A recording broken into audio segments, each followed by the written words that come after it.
बहुत पुराने वक्त की बात है। एक गरीब नौजवान बाजार के बीचों बीच खड़ा रोजगार तलाश कर रहा था, मगर जब उसे कोई काम न मिला तो वो परेशानी में बैठकर सोचने लगा कि अब क्या करे। वो अभी भीड़ में बैठा सोच ही रहा था कि अचानक लोग इधर उधर भागने लगे। नौजवान ने हैरत से इधर उधर देखा, मगर उसे समझ न आई कि क्या हो रहा है। इतने में उसने देखा कि एक दौलतमंद आदमी दौर से आ रहा है, जो घोड़ों से खींची जाने वाली एक शानदार बघी में सवार था। वो आकर नौजवान के सामने रुका और बोला, तुम यहां खड़े क्या कर रहे हो?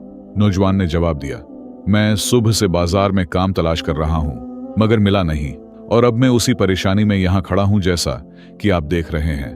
अमीर आदमी बोला, अगर तुम चाहो तो मेरे साथ काम कर लो, मेरे पास तुम्हारे लिए एक अच्छा मौका है। नौजवान ने खुशी से कहा, जरूर, मुझे मंजूर है। आदमी बोला, तो फिर बघी में बैठो, हम चलते हैं। नौजवान ने पूछा, कहां? आदमी ने मुस्कुराकर कहा, तुम्हें पहुंचकर सब पता चल जाएगा। नौजवान बघी में बैठ गया और वो दोनों रवाना हो गए। रास्ते में नौजवान ने इस आदमी से पूछा, जब आप बाजार में आए तो लोग क्यों भागने लगे थे? आदमी ने जवाब दिया, ये एक पुरानी कहानी है, मैं तुम्हें बाद में सुनाऊंगा। वो सफर करते रहे, यहां तक कि वो सहरा के बीचों बीच एक जगह पहुंचे। वहां एक अजीम उलशान महल खड़ा था, जिसके स्तून खालिस सोने के थे। आदमी ने कहा, आओ अंदर चलते हैं। नौजवान महल में दाखिल हुआ। आदमी ने खादिमों को खाना तैयार करने का हुक्म दिया। जब बावर्चियों ने खाना बनाकर मेज पर रखा तो आदमी और नौजवान खाने बैठ गए। इतने में एक निहायत खूबसूरत लड़की आई और उनके साथ मेज पर बैठ गई। नौजवान ने आदमी से पूछा, ये लड़की कौन है? आदमी ने जवाब दिया, ये मेरी इकलौती बेटी है, मैं और ये दोनों इस बड़े महल में अकेले रहते हैं। नौजवान ने लड़की की तरफ देखा तो वो उदास नजर आई, मगर नौजवान को वजह समझ न आई। जब वो तीनों खाना खा रहे थे तो लड़की नौजवान को अजीब नजरों से देख रही थी, जिनमें एक तरफ पसंदीदगी थी और दूसरी तरफ खौफ, जैसे वो कुछ जानती हो। जब नौजवान खाना खत्म कर चुका तो आदमी ने महल के अंदर मौजूद एक कमरे की तरफ इशारा किया और उसने नौजवान से कहा, उस कमरे में जाकर आराम करो, आज की रात वहीं ठहरो, कल हम काम पर जाएंगे। नौजवान कमरे में चला गया। कुछ ही देर बाद वो लड़की उसके पास आई और उसे एक तोहफा दिया। तोहफा 2 पत्थरों पर मुश्तमिल था, एक सुनहरी पत्थर और दूसरा चांदी का पत्थर। लड़की ने उसे कहा, जब कभी तुम किसी मुसीबत में फंस जाओ तो इन दोनों पत्थरों को आपस में एक टकरा देना। जैसे ही वो जाने लगी, नौजवान ने उसे रोककर कहा, जब हम खाना खा रहे थे तो तुम बहुत उदास लग रही थी, क्या तुम मुझे बताओगी कि तुम्हें किस बात ने उदास किया है? लड़की ने नजरें झुकाकर कहा, कुछ नहीं, और फिर बगैर कुछ मजीद कहे वहां से चली गई। नौजवान आराम करने लगा। जब सुबह हुई तो वो आदमी आया, उसे जगाया और कहा, चलो काम का वक्त हो गया है। नौजवान और वो अमीर आदमी दोनों रास्ते पर चलते गए, यहां तक कि वो एक मकाम पर पहुंचे जहां एक बहुत ऊंचा पहाड़ था। वो दोनों रुक गए। आदमी अपने साथ पानी की एक बोतल लाया था। उसने बोतल निकाली और नौजवान को दी कि पी ले, लेकिन इस पानी में अमीर आदमी ने पहले ही नींद और दवा मिला रखी थी। नौजवान ने पानी पिया और चंद ही लम्हों में उसका सर घूमने लगा। वो बेहोश होकर जमीन पर गिर पड़ा। उसी वक्त चंद इकाब आसमान से नीचे उतर आए। वो उसके गर्द मंडलाने लगे, फिर उसके कपड़ों को पकड़कर उसे पहाड़ की चोटी तक ले गए। वो उसे फाड़ खाने ही वाले थे कि नौजवान अचानक होश में आ गया और घबराकर उन्हें दौड़ भगाया। नौजवान चीख कर बोला, मैं कहां हूं? मुझे यहां कौन लाया है? नीचे से इस अमीर आदमी की आवाज आई, तुम सोने के पहाड़ की चोटी पर हो और यहां से नीचे उतरने का तरीका सिर्फ एक है, पहले मुझे सोना निकाल कर दो। नौजवान ने मजबूरी में पहाड़ के ऊपर से सोने के पत्थर तोड़ने शुरू किए और उन्हें लड़का कर नीचे भेजता रहा। नीचे खड़ा वो आदमी सारा सोना अपनी गाड़ियों में भरता जाता था। जब आदमी की गाड़ियां मुकम्मल भर गईं, तो वो जोर जोर से हंसने लगा और बोला, शुक्रिया ए बेवकूफ, तुमने मेरे लिए इतना सोना निकाला जितना मुझे जिंदगी भर में भी नहीं चाहिए था। नौजवान ने चीख कर कहा, और मैं यहां से नीचे कैसे उतरूं? आदमी दोबारा कहकाहा मारकर बोला, तुमसे पहले 49 नौजवान यहां आए थे और अब 50 की गिनती तुमसे पूरी हो गई। ये कहकर वो आदमी अपने खच्चरों और गाड़ियों के साथ वहां से चला गया और नौजवान को पहाड़ की चोटी पर मौत के हवाले छोड़ गया। गरीब नौजवान ने खुद से कहा, मैं क्या करूं? पहाड़ से नीचे उतरना नामुमकिन है और यहां रहना भूख और प्यास से मरने के बराबर है। वो कुछ देर सोचता रहा, फिर उसे वो पत्थर याद आए जो लड़की ने उसे दिए थे। वो दोनों अब भी उसकी जेब में थे। उसने एक सुनहरी पत्थर और दूसरा चांदी का पत्थर निकाला और उन्हें जोर से आपस में टकराया। अचानक एक जिन इन दोनों पत्थरों के दरमियान से निकल आया। जिन ने कहा, जो चाहो मांगो।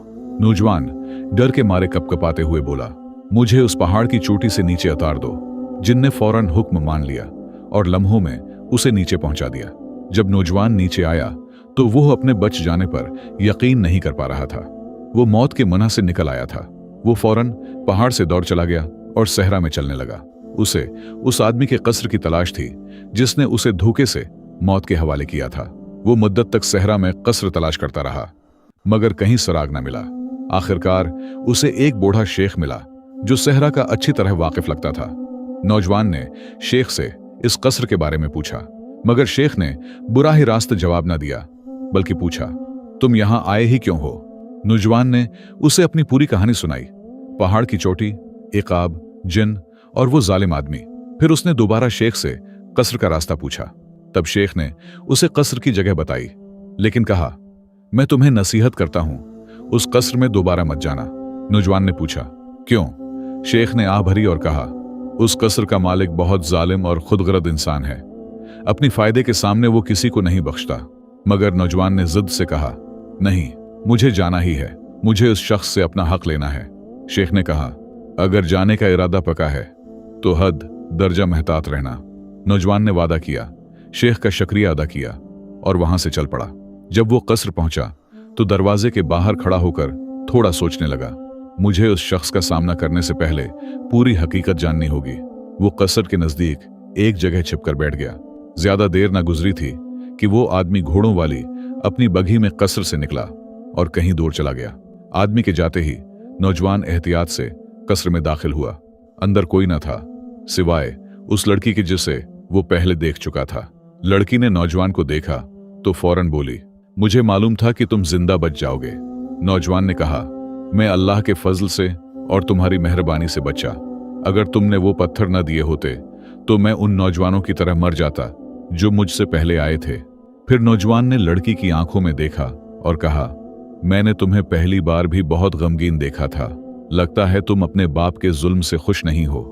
लड़की ने आहिस्ता से कहा, यही नहीं कि मैं उसके जुल्म से तंग हूं, बल्कि एक और हकीकत है, एक ऐसी हकीकत जिसने मेरी जिंदगी को बर्बाद कर रखा है। नौजवान ने पूछा, कैसी हकीकत? लड़की ने लरजती आवाज में कहा, वो आदमी मेरा बाप नहीं है, वो मेरा शौहर है। नौजवान इस बात पर सकते में आ गया। वो हैरान होकर बोला, ये कैसे मुमकिन है? नौजवान ने हैरत से लड़की से कहा, तुम तो एक कम उम्र खूबसूरत लड़की हो और वो आदमी उम्र रसीदा भी है और सख्त मिजाज भी, ये कैसे हो सकता है? लड़की ने एक ठंडी सांस भरी और अपनी दास्तान सुनाना शुरू की। 2 साल पहले की बात है। मैं अपने भाई और वालिद के साथ रहती थी। हमारा घर छोटा था, गरीब थे, लेकिन वालिद मेहनत करते थे और हम तीनों के खाने का बंदोबस्त हो जाता था। फिर अचानक वालिद दुनिया से चले गए और हमारा हाल बुरा होता गया। घर में खाने को कुछ नहीं था। वो रंज में डूबी बोलती रही। मेरा भाई जवान था, उसने मजबूरन काम की तलाश शुरू की। वो मुझे भी अपने साथ बाजार ले जाता था क्योंकि वालिद के बाद उसे डर था कि मुझे घर में अकेला छोड़ना ठीक नहीं। हम रोज बाजार जाते, वो काम करता और फिर मैं उसके साथ वापस घर आती। एक दिन का जिक्र करते हुए उसकी आवाज भर आ गई। हम दोनों हमेशा की तरह बाजार के बीच खड़े थे कि अचानक लोग हर तरफ दौड़ने लगे। हम कुछ समझ न सके कि हो क्या रहा है। कहां से एक अमीर आदमी घोड़े की बिघी पर सवार आता दिखाई दिया। वो सीधा हमारे सामने रखा और मेरे भाई से कहा, तुम काम ढूंढ रहे हो? मेरे भाई ने कहा, जी हां। तो उस आदमी ने कहा, मेरे पास तुम्हारे लिए एक बेहतरीन मौके है, ऐसा काम जिसकी ख्वाहिश हर नौजवान करता है। भाई ने पूछा, क्या काम है? आदमी ने कहा, गाड़ी में बैठो, वहां पहुंचकर सब बताऊंगा। लड़की ने दुख से कहा। भाई ने शर्त रखी कि मैं भी साथ जाऊंगी। आदमी ने पहले मना किया, कहा कि काम सिर्फ मर्दों का है, मगर भाई ने मुझे अकेला छोड़ने से इनकार कर दिया। तो आदमी मान गया और हम दोनों बघी में बैठ गए। वो हमें अपने महल में ले गया, हमें खाना खिलाया और फिर एक कमरे में रात गुजारने को कहा। सुबह वो आया और भाई से कहा, चलो काम पर चलते हैं। फिर उसने मुझे घूर कर देखा और बोला, तुम महल में ही रहो, हम जल्द वापस आ जाएंगे। भाई उसके साथ काम पर चला गया और मुझे अंदाजा तक न था कि वो उसे किस इंजाम की तरफ ले जा रहा है। लड़की की आंखें नम हो गईं। सारा दिन गुजर गया और मैं परेशान होती रही। गुरूबी आफताब से थोड़ा पहले वो आदमी वापस आया। उसकी बग्घी सोने से भरी थी, मगर मेरा भाई उसमें नहीं था। मैं रो पड़ी और पूछा, मेरा भाई कहाँ है? उसने सर्द लहजे में जवाब दिया, हम सोने के पहाड़ पर काम कर रहे थे। तुम्हारे भाई का पांव फसला और वो नीचे गिरकर मर गया। उसकी बात सुनकर मेरा दिल टूट गया। मैं रोती रही, चीखती रही, पर वो बेहिस खड़ा रहा। मैंने उससे कहा कि मुझे घर वापस जाने दो, तो वो हंसकर बोला, तुम अकेली हो गई हो, घर वापस जाओगी तो भूख से मर जाओगी। यहां रहो, मैं तुम्हारा ख्याल रखूंगा। लड़की ने आहिस्ता से कहा। मैं मजबूर हो चुकी थी, न घर न सहारा, कोई रास्ता नहीं था। उसने मुझसे शादी की पेशकश की। वो बहुत बूढ़ा था, मगर मेरी मजबूरी जीत गई और मैंने हां कर दी। फिर अजीब बातें होने लगें। वो वक्तन फौक्तन नौजवानों को काम के बहाने लाता और हर दिन के आखिर में वो वापस आता अकेला। न वो नौजवान, न इनका कोई निशान।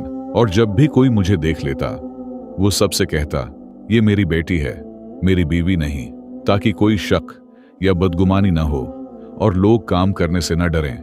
मुझे उसके सब काम अजीब और डरावने लगने लगे, मगर मेरे पास कोई रास्ता नहीं था। एक दिन मैंने उससे पूछ लिया कि इन नौजवानों के साथ आखिर होता क्या है। वो सख्त गुस्से में आ गया और तेज लहजे में बोला, यह मामला तुमसे मुताल्लिक नहीं, दोबारा ऐसा सवाल मत करना। इस दिन के बाद मेरा दिल उसकी तरफ से भारी हो गया। फिर एक रात हम दोनों खाने पर बैठे। खाने के बाद उसने मुझसे शराब लाने को कहा। वो पीता गया, हत्ती कि उसका होश जाता रहा। फिर निश्चय में वो बेरब्त बातें करने लगा, ऐसी बातें जिन पर मेरा दिल दहल उठा। वो नौजवानों के साथ अपने जुल्म का जिक्र कर रहा था और तब मुझे यकीन हो गया कि मेरा भाई भी उन्हीं का शिकार हुआ था। इस दिन के बाद मैं उससे बहुत मेहतात रहने लगी। कुछ उर्सा बाद वो एक दिन मेरे पास आया। इसके हाथ में एक सुनहरा और एक चांदी का पत्थर था। वो बार बार कह रहा था कि ये पत्थर तुम्हें हर मुश्किल से निकाल सकते हैं। और वो दोनों पत्थर उसने एक कमरे में रख दिए, जिसमें वो अपनी कीमती चीजें रखता था। जब तुम इस महल में आए तो मुझे अपने भाई की याद आ गई और मैंने तुम में एक भला नडर नौजवान देखा। इस रात जब वो सो गया, मैंने चुपके से कमरे की चाबियां लें और वो पत्थर तुम्हें दे दिए। शायद वो तुम्हें भी इस जालिम के अंजाम से बचा लें। लड़की अपनी बात खत्म करके खामोश हो गई। खालिद ने उसकी तरफ देखा, आंखों में एहतराम, हैरत और हमदर्दी। लड़की ने आहिस्ता से पूछा, तुम्हारा नाम क्या है? खालिद ने कहा, मेरा नाम खालिद है। वालिद ने बचपन में ही ये नाम रखा था। फिर वो मजबूत लहजे में बोला, और सुन लो, मैं तुम्हें उस दरंदे से अकेला नहीं छोड़ूंगा, मैं तुम्हें उसके जुल्म से आजाद करके रहूंगा। उसके बाद खालिद और लड़की महल में बैठकर मंसूबा बनाने लगे और इसी वक्त का इंतजार करने लगे जब वो आदमी वापस आएगा। कुछ देर बाद वो आदमी वापस आया। उसके साथ एक नया नौजवान भी था। खालिद फौरन एक कमरे में छिप गया। वो आदमी नौजवान को अंदर लाया और उसी तरह के बहानों से उसे थुका कर सुला दिया जैसे उसने खालिद के साथ किया था। सुबह हुई तो वो आदमी इस नौजवान को लेकर काम पर निकल पड़ा, लेकिन वो नहीं जानता था कि उस बार खालिद पीछे लगा हुआ है। जैसे ही वो रवाना हुए, खालिद दब्बे कदमों पीछे आया और बगैर आवाज किए बिघी के पीछे लटक गया। आदमी को जरा सा भी शक न हुआ। वो फिर उसी पहाड़ पर पहुंचे जिस पर नौजवानों को मौत के हवाले किया जाता था। बिघी रखी तो खालिद फौरन एक बड़ी चट्टान के पीछे छिप गया। आदमी और नौजवान थोड़ी देर बैठे। फिर आदमी ने अपनी बोतल निकाली, 2 प्याले भरे और चुपके से एक प्याले में निशा मिलाया, इसी तरह जैसे वो हमेशा करता था। ये सब कुछ खालिद खामोशी से देख रहा था। जैसे ही नौजवान ने प्याला उठाया, खालिद ने भेड़िए की आवाज निकाली। आदमी और नौजवान दोनों घबराकर उठ खड़े हुए और आवाज का सराग लगाने लगे। इतने में खालिद ने प्याले बदल दिए।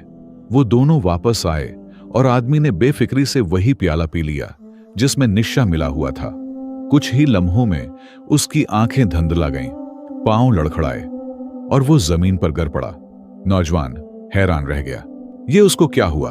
अचानक खालिद अपने छपने की जगह से बाहर आ गया और नौजवान से बोला, अल्लाह ने तुम्हें इसी तरह बचा लिया जिस तरह उसने मुझे बचाया था। और फिर खालिद ने उसे अपनी पूरी कहानी सुनाई। इतने में आसमान पर चीखें गूंज उठें, नसूरों का झंड नीचे उतरा, जैसे वो आदमी की रूह लेने आए हों। उन्होंने इस आदमी को पंजों में जकड़ लिया और उसे पहाड़ की चोटी पर ले गए, बिल्कुल वैसे ही जैसे वो खालिद को ले गए थे। इसी वक्त आदमी होश में आया और नसूरों को दूर धकेलते हुए घबराकर चलाया। मैं कहाँ हूं? खालिद ने नीचे से जोर से जवाब दिया, तुम सोने के पहाड़ की चोटी पर हो और यहां से नीचे उतरने का एक ही तरीका है, पहले सारा सोना निकालो। रजुल ने ऊपर से नीचे झांका तो उसे खालिद नजर आया। वो हैरान रह गया। वो यकीन ही न कर सका कि खालिद अब भी जिंदा है। अब उसके पास कोई रास्ता नहीं था सिवाय उसके कि खालिद की बात माने। वो सोना निकालने लगा और उसे लड़का कर नीचे फेंकता गया, जबकि खालिद और नौजवान नीचे से सोना जमा करके गाड़ी में भरते रहे।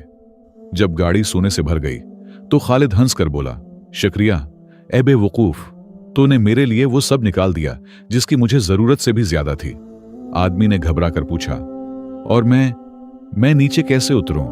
खालिद ने कह लगाया, तुमसे पहले 39 नौजवान यहां मर चुके हैं और तुम 50वां हो गए। फिर उसने कहा, मैं वो दिन नहीं भूला जब तुमने मुझे धोखे से मारने की कोशिश की थी, लेकिन अल्लाह ने मुझे बचा लिया। आदमी ने चीख कर कहा, मुझे यहां से उतार दो, मैं तुम्हें अपना सब कुछ दे दूंगा। खालिद ने ठुट्ठे से कहा, जिस कटोरे से तुमने दूसरों को पलाया, आज तुम भी उसी से पियोगे। फिर वो उसे उसके अंजाम पर छोड़कर चल पड़ा। खालिद ने सोने से भरी हुई गाड़ी ली, नौजवान को साथ बैठाया और कसर की तरफ रवाना हो गया। महल पहुंचकर खालिद ने नौजवान को इतना सोना दिया जिससे वो पूरी जिंदगी इज्जत से जी सके।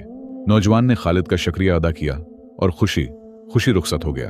खालिद फौरन महल में दाखिल हुआ और लड़की को सारा वाकया सुनाया, कैसे उसने नौजवान को बचाया और इस जालिम आदमी से नजात पाई। लड़की की आंखों में आंसू आ गए क्योंकि उसके भाई की मौत का बदला पूरा हो चुका था। वो बेहद खुश हुई। इसी वक्त खालिद ने उसकी तरफ देखा और नरमी से कहा, क्या तुम मुझसे शादी करोगी? लड़की शर्मा कर मुस्कुरा दी और बोली, हाँ। शादी के बाद उन्हें महल में एक कमरा मिला जो सोने से भरा हुआ था। तब दोनों ने फैसला किया कि वो सोना गाड़ी में भरकर गांव के बाजार में ले जाएंगे। जब खालिद बाजार पहुंचा तो गाड़ी पर खड़ा होकर लोगों से बोला, सुन लो, मैं उस महल के मालिक को इंसाफ के सुपुर्द कराया हूं और ये सोना ये जुल्म से छीना गया था, इसलिए ये हक दारों ही को मिलेगा। फिर वो सोना गरीबों, मुस्किनों, यतीमों और हर जरूरतमंद में तकसीम करने लगा। लोग उसकी सखावत देखकर हैरान रह गए। आखिर में खालिद ने कहा, यह महल हर वक्त खुला है, जो भी जरूरतमंद हो दरवाजा खटखटाए, उसे मायूस नहीं किया जाएगा। खालिद और उसकी बीवी वापस महल गए, वहां रहे, बच्चे हुए और उनकी कहानी नस्ल दर नस्ल एक मिसाल बनकर सुनाई जाती रही।